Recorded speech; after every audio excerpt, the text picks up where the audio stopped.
Is the US of A still the greatest country on earth to live in? That's a very controversial subject, and I know I'm going to start getting some people saying, Wait a minute, you can't question living in the USA. we are a little bit brainwashed in this country to think it's the best country on earth. We get the Pledge of Allegiance drilled into our head at a very young age. So a little bit controversial.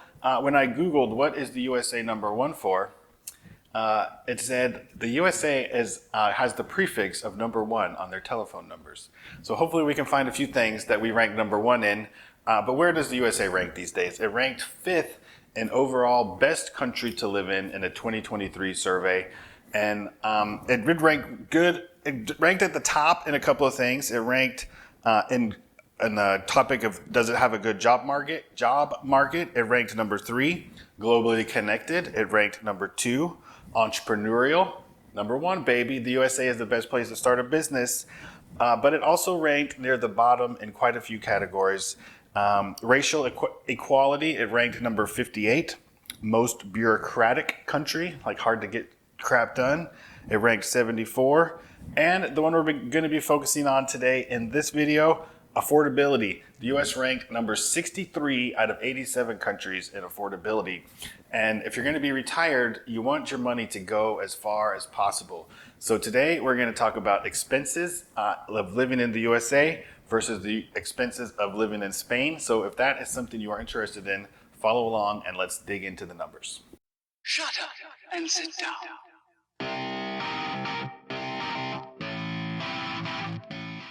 Okay, just in case you guys are new here, this is the Retire Mentality. I'm Jeff. I'm here to change your mentality about retirement. The way we retire now isn't the way we used to do it. It's more about creating passive income and creating your own retirement income than living off of pensions or Social Security and government funded things. We're more responsible for ourselves now. And today I want to dedicate this video to Eric over at Two Sides of Fi. If you guys haven't seen the Two Sides of Fi YouTube channel, you need to go check it out. They talk a lot about, one of them is retired and one of them is almost retired early, and they kind of banter back and forth and talk about the mindset of his partner who's already retired and Eric who's getting very close. And they have a lot of good information on their YouTube channel. They just interviewed me over there, and we started talking about my expenses on that YouTube channel.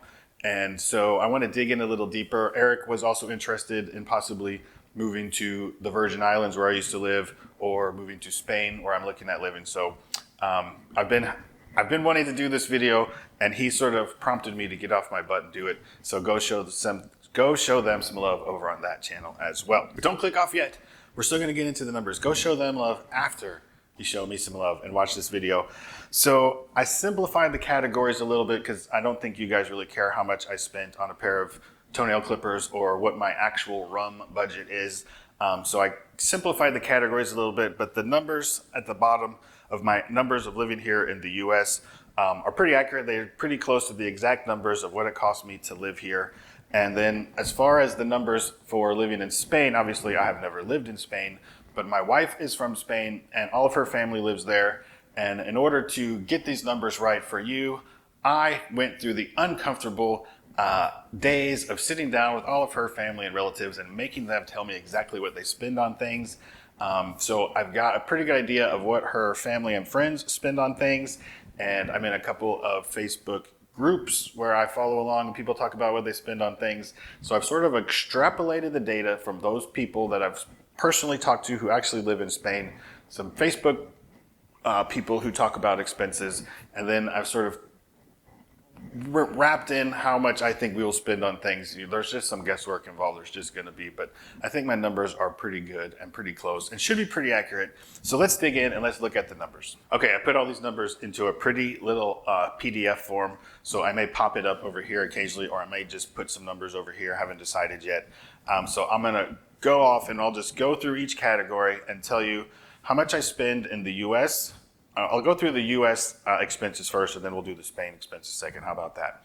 Okay, so first of all, this is for two people, my wife and I. We have no kids.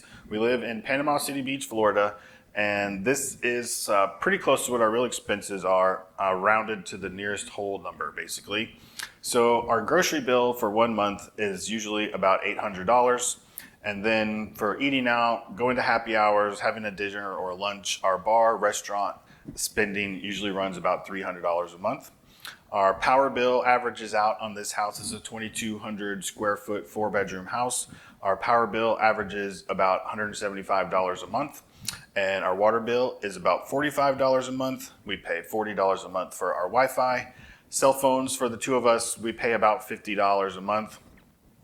Her health insurance she pays for herself is about $420 a month.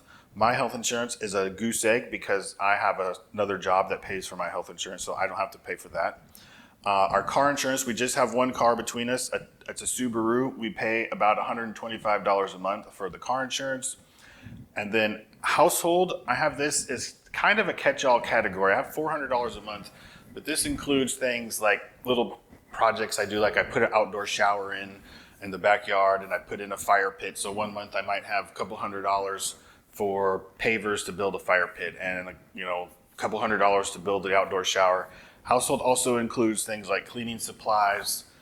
So it's kind of a catch-all, and it varies. Some months it's $90, and some months it's $600. So I just sort of tried to average it out, and it was about $400. Sometimes some things sneak in from our other houses when we're just looking at Home Depot bills. I might have bought some things for one of our rental properties. We try to keep them separate, but this is the best I could do. So it includes home repairs, cleaning supplies, all that sort of thing. I have $400 a month for that. We spend about $100 a month in gas. Neither one of us is commuting to a job or anything, so we don't really drive very much. And then entertainment, I've got $200 a month. This includes all my fishing expenses, especially in the summertime. I go out on a boat with some buddies of mine, and we go fishing at least once a week. We have to pay gas and bait and that sort of things, and I buy fishing poles and fishing rods and lures. And my wife has some things that she pays for exercise stuff. So that's sort of our entertainment. If we go go bowling or miniature golfing, something like that, that's all entertainment. And then I have a miscellaneous. This is to catch everything else. This is when you have to buy ink for the printer, or maybe get a oil change for the car, or just the stuff you buy on Amazon. And that averaged about $200 a month. So that gives us a monthly expense of $2,855, which is a total of $34,260. And so before I get below this line, I'll go over and just quickly go through the Spain expenses. Based on grocery spending for two people in Spain, the averages that I've come up with, talking to many people, was about $150 a week, including alcohol and groceries and vegetables and everything.